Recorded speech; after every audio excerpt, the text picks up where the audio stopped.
Whole sports all plays. Yeah. Whole sports all plays. Whole sports all plays. 365, we making a plays. You talking the game, get you to the days. We're high in the court, the dime in the lane. Variety topics living the same. All presentation, sports information. In the airways, taking the nation. All sport, all plays, like working your faces. Grace at the field, so tie the laces. Whole sports all plays. Yeah.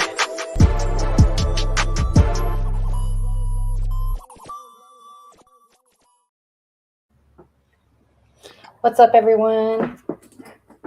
What is up, guys? Welcome to another episode of Beyond the Rim. Now, I know we are a couple of days later than our normal date. We all kind of were busy and got caught up in the week, so we weren't able to lock in, like I said, when we normally do. But we are going to go ahead and lock in today, and we're going to be discussing the top 3 teams in each conferences. We'll talk about the player of the week, the players of the month, the coach of the month, as well as the WNBA expansion team. So finally, our prayers have been answered. They're expanding to more teams. So that means less players will get benched and more players will have opportunities to actually play. So Definitely excited to looking forward to that. So what do you want to actually, Megan, what exactly do you want to start with what topic? What's on your brain? The expansion, I think it was just so exciting. They talked about 6 cities that they put out: Oakland, Philly, Portland, Sacramento, Toronto, and San Francisco. I think Philly is an excellent option right there. I think they would support another basketball team. Oakland is a nice option, but I think that their culture there is their sports culture is kind of dying off. It would be nice to kind of revive it and put a team there, but they just lost their team to Vegas, their football team to Vegas. So, and Golden State moved out of there as well. So maybe San Francisco is a good option. I kind of like the idea of what Phoenix did last year. They had the Sun play the opening game. It was like a doubleheader, and then the WNBA playoff game was after that. And so I think that's a good option. Go to a town that has an NBA team already, or possibly going back to Portland. They used to have a team. So I think that's a good idea. But, I got to preface all this by saying it's a travesty that the Houston Comets don't exist. So if there's a team that needs to be brought back, I think it's got to be Houston. For sure. That's for sure. I think that as well. Houston should definitely have a WNBA basketball team, because that's a really great market for basketball, especially women's basketball, because the South is just a great hub for women's basketball. A lot of the top stars lately have been coming out of the Texas and the Floridas and the Kentuckys and you know what I'm saying? So I think that's good. But I'm all for them bringing a team back to Sacramento, because the Sacramento Monarchs were huge out here. And this is before I even lived out here, but still I remember, my family's out here, so I remember how big of a deal they were for them. So I think Sacramento is a great place for women's basketball. There's a lot of women, a lot of young girls that enjoy basketball out here in the Northern California area. So I think either San Francisco, Sacramento's good, Houston as well, and I definitely agree with you on Philly too. I think Philly would definitely be a great hub for women's basketball as well, because there's a lot of women's basketball greats that come out of Philly. So they definitely would have the support for sure. KFC, is she from Philly? Like you said, Dawn Staley is from Philly, if I'm not mistaken. Right. Muffet McGraw, who used to coach for Notre Dame, she's from Philly as well. So it's cool. Like I said, Philly is a good basketball city, so I definitely,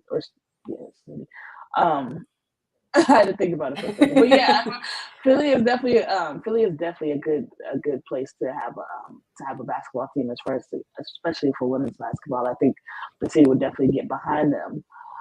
So it's about. I think Nashville. Did they say Nashville too? There was a possibility of Nashville.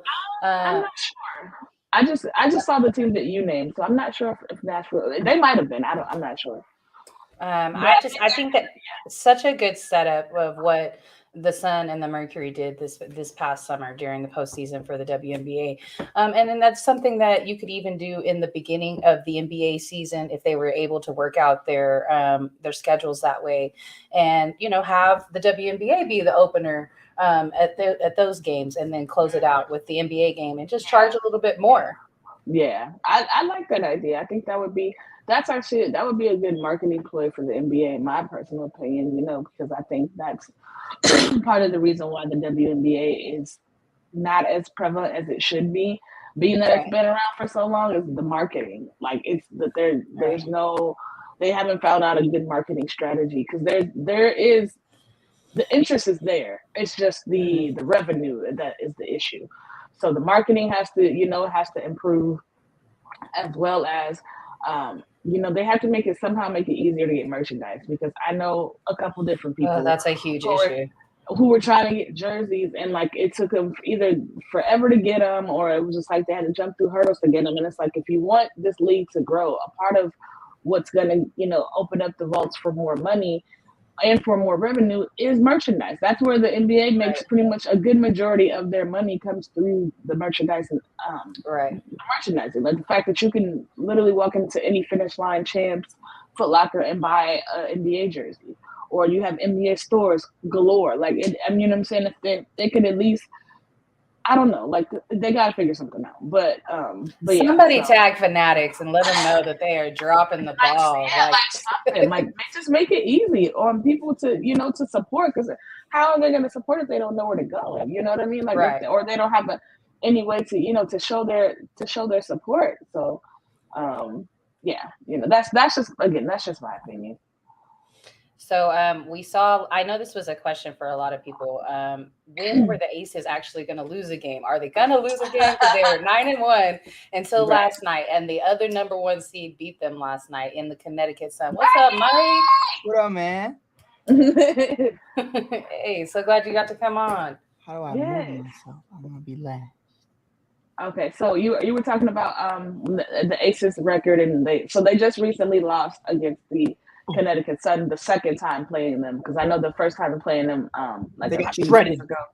Right. They won, and then they lost like by 7, I think, the other night Right. against the Sun. So maybe, is that a potential finals matchup? Could it possibly be? Because those are the two top teams right now. I think the Aces are built for a really long postseason.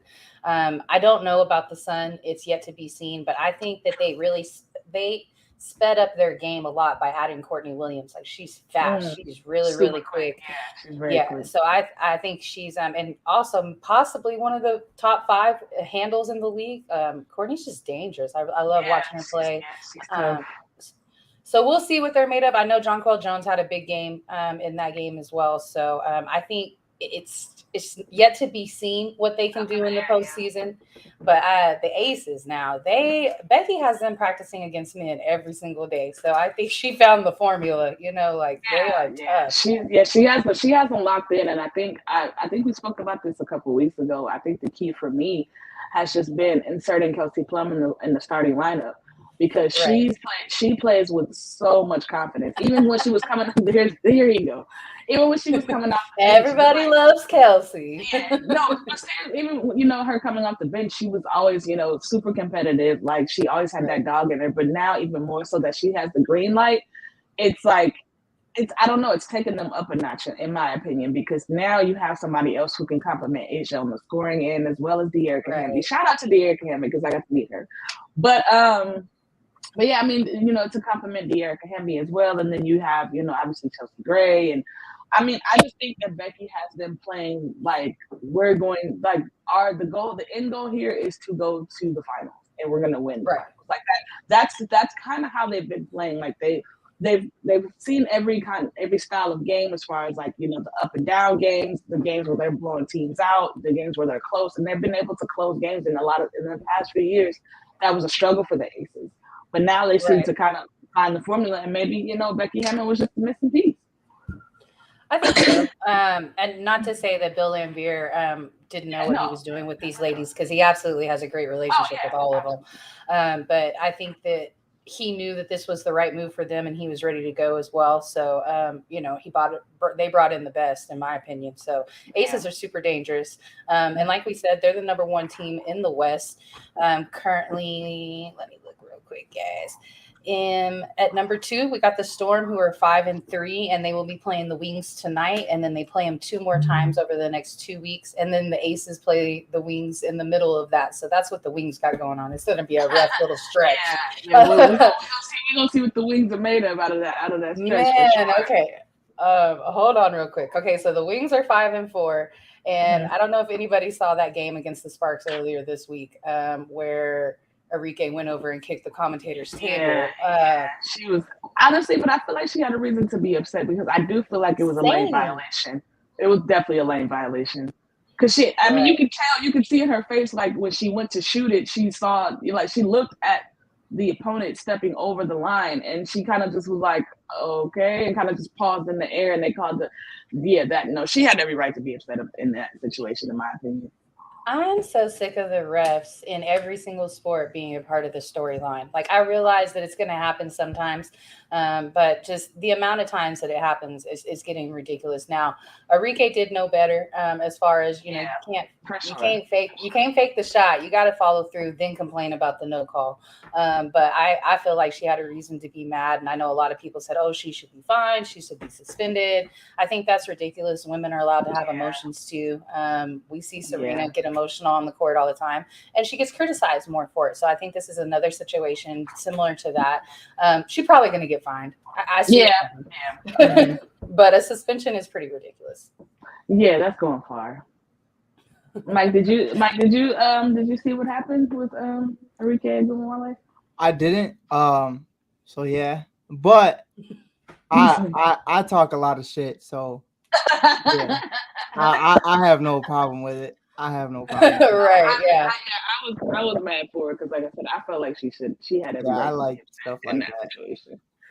No, and I said the same thing, like in a discussion on a different show, that I want to see emotion from especially my best player. I'm paying you all this money. I want to know that you care that much about it, because I care about it. So I didn't have a problem with her being emomotional. I saw Diana Taurasi do it. I saw Diana get tossed. She got ejected. Listen, she doesn't play like she with anybody. It don't matter who it is. Like she's never gonna like. That's one of the reasons why I love her, because like what you're gonna get. You're gonna get obviously somebody that's competitive. That's great. We all know these things, but at the same time, she loves the game that much that she's gonna give you that emotion. Now, sometimes it can be overbearing, but at the same time, like for a fact she cares. Yeah, absolutely. You know what I'm saying? So the Sparks are sitting at number 4 in the West, and so I only want to do this one because they're at 5-6, and so after this stretch, we don't know what's going to happen with the Wings and the Sparks. Who's going to be at number 3 in the West? I think the Sparks look better than expected. Obviously, I said they were the worst team in the West, and they're proving me wrong. Mercury and Lynx is taking that right now, but I think the Wings have a chance to beat the Storm. I don't know if we have a chance to beat the Aces. I think it could be. Yeah, I would say, I don't think y'all are beating the Aces. They're rolling right now. They are rolling right now. If we can take 2 out of those 3 with the Storm, I'm going to view that as a success. Let them go ahead and catch one, and that'll put us 2-2 for 2 weeks. And I could be satisfied with that. Have us sitting at 500. I could be satisfied with that. Yeah, I think that'd be good. That'd be a good spot for you guys to be at. So. Yeah, if I was you, I wouldn't be mad at that. So we saw some of the accolades come out this week as well. Asia Wilson is Western Player of the Week. No big surprise there. She's averaging 17.2 points, 10.4 rebounds, and 2.3 blocks per game. Like, she's just balling. Yeah, definitely. And then in the East, we got Alyssa Thomas, who also plays for the Connecticut Sun. She's 15-8. She has 8 rebounds, and then she has 4.9 assists. So definitely been watching her with the Connecticut Sun. I think they have a lot of potential, but it's just one of those teams kind of like what the Phoenix Sun did this past season. Like, they had the best record, but what did they do in the postseason? Like, were they really built for the postseason? I can see them going to the second round, but I don't know if I see them getting out of the second round. Yeah, that's kind of how I feel too. Like, I think because they're still a relatively young team too, and that's what people have to understand as well. Like, they don't really have like that depth, in as far as like the playoff experience. So, I don't think that they're ready this year. Now, I could see them learning from whatever experience they do have in the playoffs this year, and then that boding well for them next year. But I think right now, it's just premature. I do like what I've seen out of Dejanay Carrington over there as well. She is somebody that came in the league. I really like Dejanay. I've liked her since Baylor. I really like her Same, game. same. And she's one that last season, I don't know that we saw the type of development out of her. She wasn't one that just had an immediate impact, but this season I've seen quite a bit out of her. You know what I think that contributes to is what was the little league that they had that was, I forgot what the name of it. It was like a bunch of different players are playing in it. It was like this little, it was like kind of like a fall Athletes Unlimited. Yeah, that. And I think honestly I think her playing with a bunch of different players and kind of getting to be under the wing of some veteran guards or veterans in her position, I think that's helped her game a lot, because since she's come back from that and been playing this season, she's played a lot better. She's played a lot with a lot more confidence. She's been a lot more consistent. So I think that was like a development, type of situation for her. Absolutely agree. It was great for Izzy Harrison as well for the Wings. She got Defensive Player of the Year for that league. So, I got to shout out the Wings whenever I can. Sure. And that's what got Sydney Copeland back should. signed with a WNBA team too, if you want to be all the way honest, because she got back to the Aces off of being after playing well in that league. Awesome. So Becky got Coach of the Month. I think that's no surprise there. And then Ryan Howard got Rookie of the Month. Also no surprise. I think it's like pretty far and away that she's probably going to be Rookie of the Year. Oh, for sure. Yeah, it's a runaway. I don't think that's a hot take. I think that's just pretty obvious. She came out the gate firing it. I think she made up so much. I mean, she has put so much ground down. I don't think anybody's gonna be able to make up that ground in that time. So yeah, she's my pick for Rookie of the Year. Absolutely agree. All right, guys. So let's slide over to the East. We talked about the Connecticut Sun. They are. Excuse me, guys. The Washington Mystics are sitting at number 1. They are 7-3. The Connecticut Sun is at number 2. They are 6-3, and then the Atlanta Dream is 6-3. That is pretty shocking. Now, they were okay. So the Sky, they're playing the Sky right now. They're 39-31, right? And the Sky started the game. It was 26-6. So the Dream didn't battle back to that. So they got 16 seconds left in the second quarter. What's going on with the Sky, Mike? Oh, there's a lot to unfold with the Sky. I think a part of it is a very slow paced team. And against a team like the Aces, everybody thought that the Sky were done. Or there was just a situation to where the Vegas are the clear cut favorites, but Vegas is just too fast. I feel like for anybody in this league, they move very quickly. But to address your point, Megan, I do watch the Sky hoop every practice, and they do be going against them DePaul boys, and they be messing their ass up. So they be going. I love it. Those boys leave sweating, but it's something to where I feel like they're just a little bit slow paced. They're a little bit slow paced right now, and I've spoken with James Wade a few times. And it's kind of like early on, you're just trying to find that defensive identity. Really early on, you're trying to just kind of get the groundwork underneath you and then experiment with some things later down the line. Like tonight, Candace is starting at the 5, Emma's starting at the 4. And you're just kind of experimenting with that. And it's one of those things. Back too. Yeah, and it's one of those things, especially, my girl, Rebecca Gardner, I'm created an amazing relationship with her. She's the sweetest person I've ever met in the world.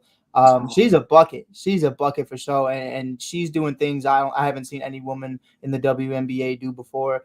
Defensively, I've seen her have a couple crazy steals later in games very recently. And I think a big part of that's because she's well known. I mean, she's a 30-year-old rookie, and she's played overseas the majority of her career. It's not like she's a 20-year-old woman who's just coming out of nowhere, coming out of some college. And I think people are starting to respect her a lot more. Where I'm having a hard time having this conversation because I love Sloot and I love Quiggs. I love them together, but I feel like you gotta impede Dana Evans a little bit more with the Sky right now, just because I love Sloot, but the offense is just a little too slow for a team like the Aces right now. I feel like not that Sloot needs to be on the bench, but I feel like Sloot should be with the bench unit a little bit more to help them out, because I feel like sometimes they're a little bit too fast paced on the bench, and that messes them up. If they could just slow it down a little bit, get Rebecca open, get Ruthie open, get Lee open, who Lee has become a fan favorite very quickly in that household. at Wintrust. But I think there's a lot to unfold, and James Wade isn't tripping, so I'm not really tripping. Once he starts tripping, I'll start tripping, because that man doesn't miss a beat. So if you heard his press conference after we battled with the Aces, he said some words I can't say on here, but he said keep that same energy when you remember who the best team is. So he's keeping the receipts, and if he's confident in it, I'm confident in it. I mean, you guys are just one game behind the Dream, so you're sitting at number 4. You're 5-3. I think it's still a team that we didn't see you guys really even hit 500 until closer to the end of the season last year. So we know what you're built for, and what that's postseason play. So I'm definitely not on a panic button when it comes to the Chicago Sky whatsoever. Yeah, y'all don't see me old, so y'all got to give her some time, man. We chilling. And I think that's a big part of it too, though, is, you have a very, and I mean this all respect, because I've created some great relationships over there, and I don't always mean to say it. Kyle will tell you. Kalia Copper will say it. They're old as shit. She says it every single day. That's funny. She says it every single day. She calls Candace Parker old routinely. But it's something to where I feel like having a shorter off season, because you go to the finals, is definitely a part of it. Nonetheless, winning a finals, then you have the celebration of the finals. So there's a lot to unpack in that. So I feel like after the All-Star break is when I feel like you'll start to see the transitions and the overall schemes really start to take place. But I do think the big key factor is kind of Emma's role, like Emma starting at the 4 tonight. I don't think it's just something you're experimenting with. I think it's something we're really trying to figure out right now is, with the difference with Stephanie Dolson, and why I always compare her to Steven Adams, is because you can plug her into wherever, and I feel like it's not really going to be an issue. Right now, offensively, Emma's kind of having an issue with having all these big heads, big steppers in there. So I think she's still trying to find her role too. Once she gets comfortable and acclimated in this offense, I think they'll be straight. But you definitely have a lot of chefs in the kitchen, that being Rebecca and Dana as well. Quiggs and Court, they're all doing their thing, and CP.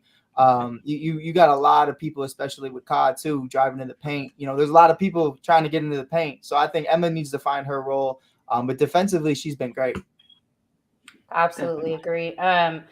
So are you excited about the All-Star game being in Chicago? Are you gonna get to go? It's sick. I got my shoe plug right now. I gotta find his name because I gotta give him a little shout out. But he's been working with a lot of athletes and a lot of individuals. We got a sick Air Force One custom for the Sky coming out, and then we got one for the WNBA. Where's my guy? Where's my guy's name? I need you to send me him. I need some stuff. I got it. Kick_Ed Escobar. Definitely give him a follow. Brian Willis, that's my guy, custom shoe designer. We're gonna have a dope one for the WNBA. I got free BG on the side of it. Love that. Not that I don't want her to be freed by then, but it's gonna suck if the second these come that she's freed, because everyone's gonna be like, "What are you talking about?" But no, we definitely want BG home as soon as possible. In all seriousness, and I feel like we're not talking about it that much, but having them on the court wearing those shoes, definitely trying to get Candace a pair as well. We're definitely going to try to make that statement a little bit more well known. I agree. And I also heard news this week that, BG's actually been able to communicate through emails. So, glad that she's at least people have heard from her, and know that she's okay to some aspect. Right now, currently, Mystics that are at number 1 in the East are playing Liberty. It's 49-47 with 18 seconds left in the third. Really low scoring game, and surprised that the Liberty is hanging with the Mystics right now. We know they've been struggling this season. Let me see. Are they still missing Dee Dee Richards? Is she still out? I'm looking right now. She has not played. Okay. I think that's, and then Bet Nigel's not playing either. So, I think that's a huge piece. Those are 2 huge pieces that are missing from their roster currently. Sabrina already has 24, 2-2. No surprise there. Her last game was huge also. She's getting a lot more comfortable. Mm-hmm. I think, she had a couple injuries. She was injured a good portion last season. She was injured for Team USA this year. So, I'm sorry. I don't know. I said, hell yeah. Oh, okay. I was disagreeing. Okay. And then on the other side of things, Elena got 13 and 7 rebounds. And then the next highest scorer is going to be Ariel Atkins, former UT player. She is 9 and 2. Want to shout out the UT ladies making it to the Supers in softball. Real quick. Ooh, shout out Texas. I full with UT. So no, we gotta play OU next. So our journey will be over after that. They have the greatest hitter of all time on their squad. So just wanted to shout us out for making we're unseeded. So nice. That's what's up. Shout out to them. Tennessee's better, but it's whatever. It's whatever. It's whatever. Horns down. Oh, that's horrible. Oh, you already know I'm rocking with him. In off the bench got me. Come on now. No, the burnt orange is better. Look at Bishop talking about shout out to the Boomer Sooners. Man, get out of here. Yeah, don't give a shit. Oh, you know what? I can't even. I'm a UT fan, and so we're born to hate the Boomer Sooners. Oh yeah, the Boomer. You definitely got to shout out their softball team. They have 2 losses. That's it, 2 losses, and then they have the greatest hitter of all time, on their squad. So shout out to them. They're great. You can't deny it. No matter how much you hate OU, you can't deny it. Got mad love for you, Sean. Yep. Shout out to Bishop. Was there anything else that you guys wanted to cover? Mike, we talked about how the WNBA is talking about expansion finally. Oakland, Philly, Portland, Sacramento, Toronto, and San Fran were some teams. I know, right? Yeah, I definitely Oakland shouldn't be a part of that. Let it die. Let the whole place. No. Yeah, which it's crazy because Oakland is such a great, it's a great place to have a sports team because they're the passion that Oakland people exude for just anything Oakland is insane. So the fact that they're losing all of their teams doesn't make sense to me. Right. Well, and then all they have left is the A's. That's tragic. And who's the A's tickets are damn near free. At this point, they're cheaper than WNBA tickets. Yeah, for sure. So I don't get it. But I just like I said. I mean, I love Oakland. I love Oakland people, and I'm not far from Oakland, so I know what that atmosphere is like. So I just don't understand why they don't have any major sports team. Why I don't get it. I think Detroit should have a team. That'd be tight. I really do. Well, see, the Wings are the former Shock. Yep, the Shock. I remember, man. I would like Detroit to come back into the fold. I like it. I remember those Detroit. What was her name? They had Cheryl Ford, Katie Smith was a part of those. Deanna Nolan, aka Tweety. She was cold, man. She was cold, man. But yeah, I feel like Detroit would be a good hub for a WNBA team for sure. Yeah, I think that'd be sick. So, Lana, elephant in the room. What's going on with the Mercury, man? Well, they just players in prison, bro. What do you want me to say, bro? Okay. But you got Tina Charles. They should be better, even still with Brittany not being there, because Tina Charles was supposed to be the complimentary piece to Brittany Griner when she got back, and she was supposed to, she was supposed to be their focal point until Brittany got back, and then be able to be the complimentary piece. And she hasn't been that. She hasn't been as good as she's supposed to be. I think Skylar's frustrated with the Mercury. She's only played one game. She's only played one game since that altercation with DT. Exactly. She didn't even travel on this road trip. So that's the thing that's most concerning for me. There's something brewing there, and I'm not sure exactly what it is. I don't know if it's with the organization, if it's been with DT, or if it's still with DT. If they've even addressed that situation. But there's something. I mean, granted, this Mercury team is going through a lot. Let's just keep, because the focal point of they have to deal with a lot. So that you gotta factor that in. But under that, I think that there's definitely where there's smoke, there's fire. I'll say that. Right. And I think that there's something that's brewing there that is that everybody's not on the same page. It's not cohesive. They don't look like a team. They don't go into games very confident. So I mean, there's definitely a lot of different things that need to be addressed. And I think honestly, and I hate to even say it because I'm such a DC fan, but I don't think she should play again next year. I don't. because Oh, the thing, my boyfriend flipping out right now. listen, He's the biggest DT fan ever. bro, I'm right there with him. Trust me. Like anybody who knows me know I've loved Diana Taurasi since literally her UConn days, like 2001. Right. Like I'm a fan. But honest assessment, what the DT that I've seen, I don't want to see DT go out like that. You know what I'm saying? Like I would rather her go out earlier than Go out like Dwayne Wade.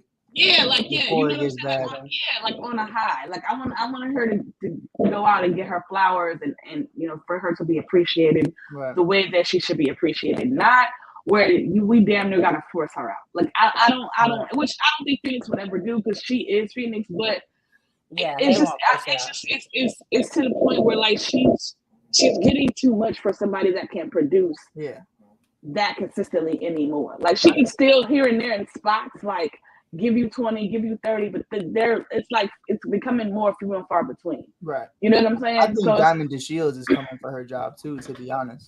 There you go. Diamond looks really nice over there. I'm so happy for Diamond. I love that. I love what she's done over there. And I really kind of feel like not necessarily coming for DT's job, maybe, but I don't know if that's necessarily what it is, but I definitely think that she showed. He said she's coming. I definitely think that she shows maybe they shouldn't have re-signed Sophie Cunningham. I think they maybe should have just, rock with Diamond in that position right there. Yeah. And that's just kind of my opinion. We've seen some drama with Sophie this past off season. Just kind of her comments and in a league full of a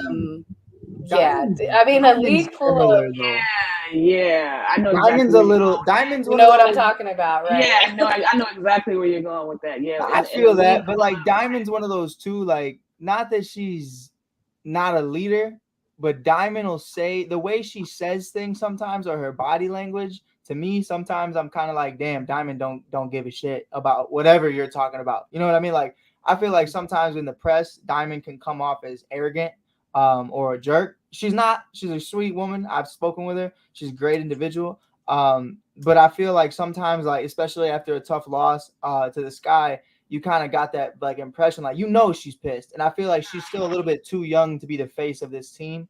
And she's come through so much adversity. I don't want to put all that pressure on her to okay, you're the face of the team again, like you were with the Sky for a little bit, and then you get injured and the devastations with that. And I feel like she's been chilling. Not that she hasn't been hooping, but she's been chilling under Candace Parker, Quigg, Sloot. Now you got DT, and you got you're supposed to have BG, Skylar Diggins. Like you got a lot of great individuals you're working with. So I'd rather her just kind of just do her. I don't want to put a label on her being the leader in the room. I like I say, I really like that role that she has over there with Phoenix. I think one of the biggest problems, in my opinion, besides the fact that they're missing their center, is maybe they didn't make the right coaching choice. Like you were 3 days before the draft and y'all chose Vanessa Nygaard. I agree. I don't think it was the number one choice. I think Teresa Witherspoon was y'all's number one choice, and she pulled out of the running. Like I thought Becky Hammond was the number one choice, like off rip. Like you should have jumped on that from the start. I don't think Becky wanted to be in Phoenix. I don't know. I agree. I agree. I don't think she wanted to be in Phoenix. I don't know. I feel like with BT or DT, pardon me, I don't know what I'm doing. And BG, there's so many syllables. But with those two especially, I don't think she would have passed up on it if they would have offered her a little bit more. I think that's that conversation. But I could also see where Becky wants to create her own legacy, not a team that's already been to the finals. Yeah, I think we should have seen this coming with Vegas last summer when they retired Becky's jersey because Vegas. Oh, they were. Yeah, they were putting that footwork. That's tampering shit. You know what? Honestly, now that you say that, they shouldn't even be allowed to play in the playoffs. I think that's tampering. Stop it, Mike. I agree. No, Megan, I fully agree with that statement. I think you're onto something. I definitely think that seed was already like pre-planted. But I think another reason why Becky probably wouldn't have wanted to go to Phoenix. I don't think, and this is not necessarily a knock, but I don't think she would have wanted to coach DT at this point in her career. Like because DT is not somebody want to take her out, but you don't want to keep her in. she's not somebody you can mold or like, can tell like, okay, you need to be better at this. Like DT's 40 years old. So it's like Right, yeah. she's real secure and stuck in this is what I do. You know what I'm saying? So she went to a team that, that she has a bunch of young players who are still in the mind frame of being coachable, that she can kind of coerce to say, okay, this is the way that we're going to do things, and they're going to follow in line and take that construction. And like I said, I just think that DT is too far in her veteran status to take that from anybody. She should have been the first player coach. She should have been the first player coach. Absolutely. In her last couple of seasons, she just should have been. I mean, y'all didn't know what to do. You didn't know who to hire. I think Teaspoon was probably when she retires. They're so funny. Her and Sue are so funny together on their show. Oh my goodness. that was the highlight of the tournament for me. Like that was the highlight of the tournament. The drink counter just ding, ding. Yes. They're so funny. Nikki McCray, I think, would be a good option also. Like she's in college. She's coaching college right now too. I think she would be a nice little fit with you guys as well. Okay, so we're like a third of the way through the season. What's the biggest shocker and what's the biggest disappointment for you guys? I don't want to go first. I'm disrespectful. Gotta go. Biggest shocker. BG. Yeah, probably BG. Because I don't think anything else. I think we kind of predicted kind of how the season is going now. I don't think we were too far off. So I would probably just say like BG and the fact that it's taking so long to get her. Because I said if it was LeBron, I bet LeBron would be home by now. Well, he'd have been home the next day. Mm-hmm. I don't even know if they would have tried it. Nah. I think they would have. I think they definitely would have. They might have tried to like scare, or he might have got like detained or something for like 8 hours or some craziness. But he ain't gonna be sitting in no Russian jail. Not to turn it into something else too though. But I was talking to Rebecca Gardner about it the other day.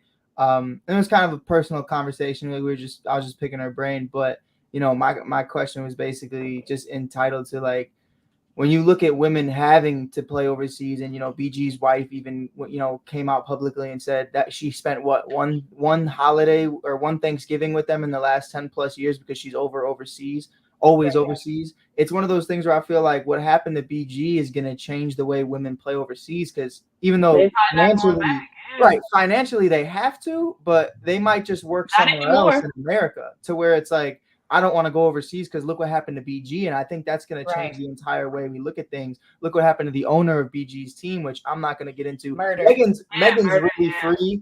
Megan's really free with that. So if you want to ask Megan about it, she'll tell you, I don't want to talk about it because I don't want some big 6'9" Russian man at my door in the morning. I'm good. F them. I know what it is. It's not in our wheelhouse. Honestly, and truly, like the whole situation is just really, really sad. I think it's going to change. And women absolutely, and honestly, they don't have to go overseas anymore because the salaries are a lot higher now, so they can at least sustain. I think the cap is at like 330,000. That's what the most. It's at least sustainable. I'll say that. It is sustainable. And they have, like I mentioned earlier, they have the I keep forgetting the name of the league that's over here. So Athletes Unlimited. Athletes Unlimited. So they can play in that and still make money. You know what I'm saying? And also you got to think, like, one thing I'll say, since we mentioned LeBron, is that he's signed like 4 or 5 WNBA players. And they're everywhere. Like Asia Wilson is a clutch client. Chelsea Gray, Aaliyah Boston from South Carolina. Mm-hmm. Oh, that's dope. Yeah, so there's a couple more. I can't think of them all off the top of my head, but he's got a good like 5 or 6 women's basketball players. So I think him starting that trend and saying, hey, like, I'm gonna put you guys out there. I'm gonna have you at the forefront. I'm gonna have you, going to different places and collecting the bag, if you will. Is gonna open even bigger door for other, WNBA players coming down the pipeline to say, hey, I can sign with a major, sports agency, and I can get the endorsements and the advertisements. Because Asia Wilson I just was in Vegas. She is everywhere in Vegas. Like, yeah, like billboards. You name, you can't go anywhere without seeing the Las Vegas Aces or seeing Asia Wilson somewhere. Right. So you know what I'm But saying? shout out to the Aces fans. They are so dedicated. I went to the All-Star game last year. They are so dedicated. They are for real about their team. I love to see that. And they're, like I said, the Aces are they're personable. Like they're out in the city. Like I said, I just ran into Erica Hamby in the elevator at a club. She was like, Right. "Oh, hey," and she was so nice and she was cool. Like, you know what I'm saying? We took a picture together. Like, it was like they're, you know what I'm saying? Like they're building the foundation to make it where, like I said, WNBA players are able to make money, good enough money where they don't have to be in a BG situation. Now, I'm not saying it's going to stop everybody from going overseas, because I think there are players that are still going to go overseas. But it's definitely going to change how they go about the whole overseas situation. Like, it's gonna be different. Like, and a lot of players are not gonna go, and a lot of players are gonna go. Players are still gonna go. So to get to the biggest shocker, I'm gonna publicly. So far, it's still early, but I'm gonna apologize to the Atlanta Dream. I'm being as rude as I was. Yeah, all three of us. I'm sorry. I'm sorry. We all should apologize. I didn't mean it. I was kidding. Kind of. I think we should have probably known with Erica Wheeler on their squad, like, that they were still going to be okay. Erica Wheeler is just a bucket. But it's still about early. Handles. I'm still early. I think Ryan Howard just. It's coming back out at any moment. Like, your ass. I think my biggest disappointment is actually the Minnesota Lynx. We're talking about Team USA coach right there, Cheryl Reeves.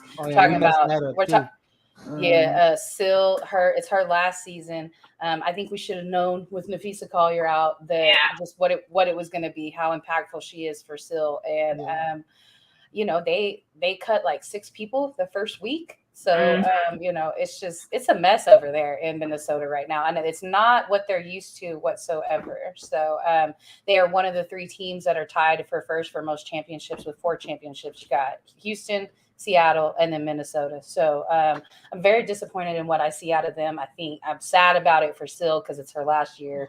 And she's the reigning defending defensive player of the year. She's still doing her thing, doubles every single night. So did you mess up your sweatshirt, Mike? I burnt my hand really bad. Oh no. And biggest shocker. I got to go back over there to ATL as well and just say that Ryan Howard. I knew she was good. I didn't know she was going to be this good immediately. That she was going to plug in that well. She's balling out. So for me, that's the biggest shocker. I'm a little surprised about New York and Sandy, but they have some injury issues over there. So you're not surprised about it? Not at all. The second Brianna Stewart stayed, I was like, "Yep, that's ass. That's horrible."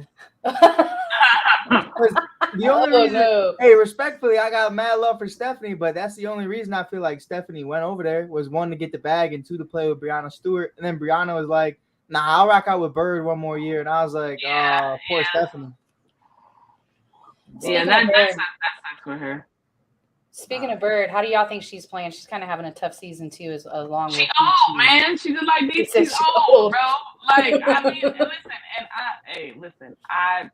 I love Sue Bird. Like, I am, again, UConn. I'm a fan. However, volunteers.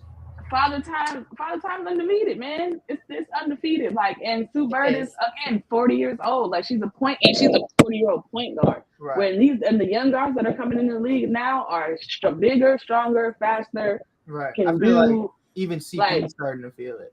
CP's played like crap the last couple games. Honestly, I feel like CP is considering retirement because she even talked about it. I think it was, I forgot what NBA event it was, or it was. Well, no, she alluded to this. That's why I'm saying it, because there was an event.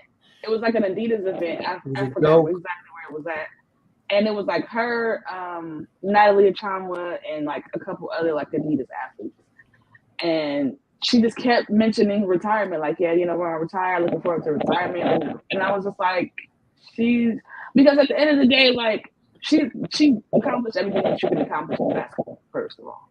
Second of all, you know what I'm saying?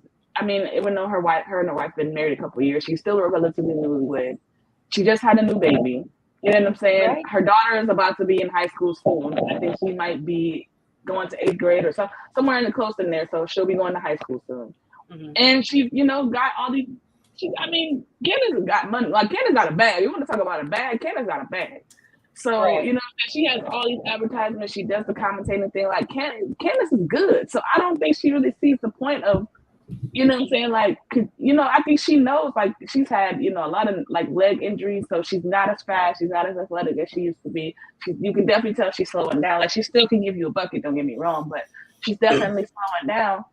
So I wouldn't be surprised if we get a retirement announcement, maybe at the end of this season or before the beginning of next season. I wouldn't be surprised if Candace Parker retires at all, honestly, because I think she's ready to start her next chapter in life.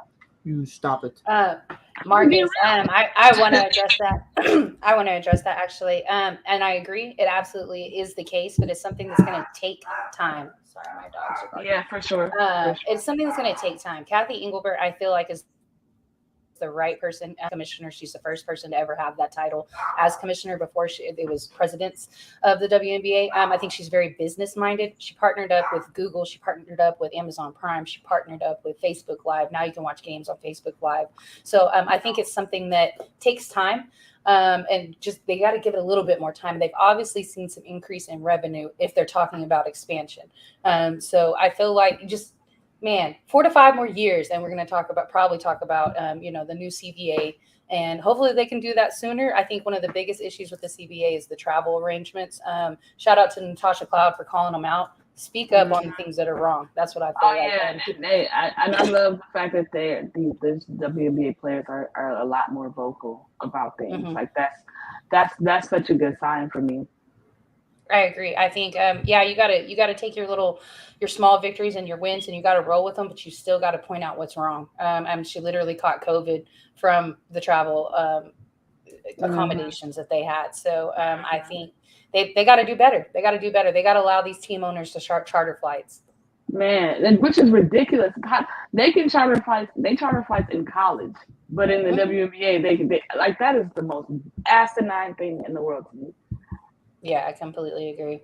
And then one quick little fact before we go, going into this game, the Vanderquigs were tied for 3,389 points on the all-time scoring list for the Sky. So don't know what they will have at the end of this game, but they will be close to 3,400. That's insane.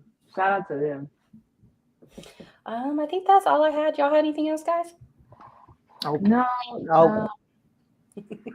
Nope. Go Phoenix. Go Phoenix. Yeah. We suck right now. But still, go Phoenix. Nope. All right, guys. So I guess that's my second favorite team. So go Aces.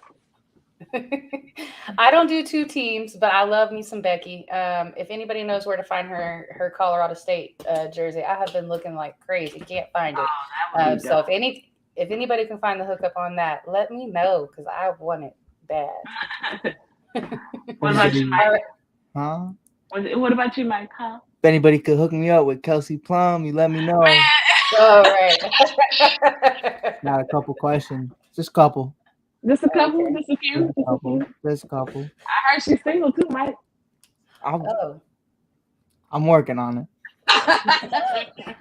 Hey, step 1 was get on the court. I'm on the court. Next time she's in town, that's when step 2 comes in place. Oh, that's a hot mess right there, Mike. Step 3 is leaving the building.